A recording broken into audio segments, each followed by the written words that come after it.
आसा तें म्हापशा डिस्ट्रिक्ट हॉस्पिटलान आयज कोलवाळे सेंट्रल जेलीन 2 गटांमध्ये एक झगडी जाल्ली आसा. मेळिल्ल्या म्हायती प्रमाणे तो काडबोडकार गँग हेणे एक थंय त्याच जेलीन एक हे आहलो कैदी आहलो मोहम्मद रेहान हेका आफयलो त्या काडबोडकराच्या गँगीन आनी ताका बरोच मारिल्लो आसा जाणेवे घेवन. आनी जो मोहम्मद रेहान आहा कैदी ताका बरीच इंजरी जाल्ली आसा. तकलेक टाके पडिल्ले आसा. ताका घेवन सोमतेच पुलीस म्हापशेच्या डिस्ट्रिक्ट हॉस्पिटलान घेवन येयले आनी आतां म्हापशेच्या डिस्ट्रिक्ट हॉस्पिटलान तेजो उपचार जालो आसा. मेल्ल्या म्हायती प्रमाणे तकलेक टाके पडल्या, हातीक बरोच माल लागला आनी पांयांक पोटाचेर बी बरोच तेंच्यांनी फटी घातिल्लो आसा. सद्या तेजी ट्रिटमेंट म्हापशेच्या डिस्ट्रिक्ट हॉस्पिटलान आसा.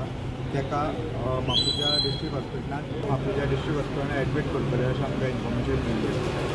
आतां जे काडबोडकर गँग आहा तेंच्यांनी ह्या हेजेर कित्याक अटॅक केलो हेज्या फाटल्यान कितें आहा ते कोलवाळे पुलीस इन्वेस्टिगेशन करता. कितने वाले एग्जैक्ट ये कहाँ पे मारा था? किसने मारा आपको? अंदर. ओके. कितने जन थे मारने को? 8-10 लोक मारा. क्यों मारा? स्टुडंट मिडिया खातीर सौरभ शिरोडकर.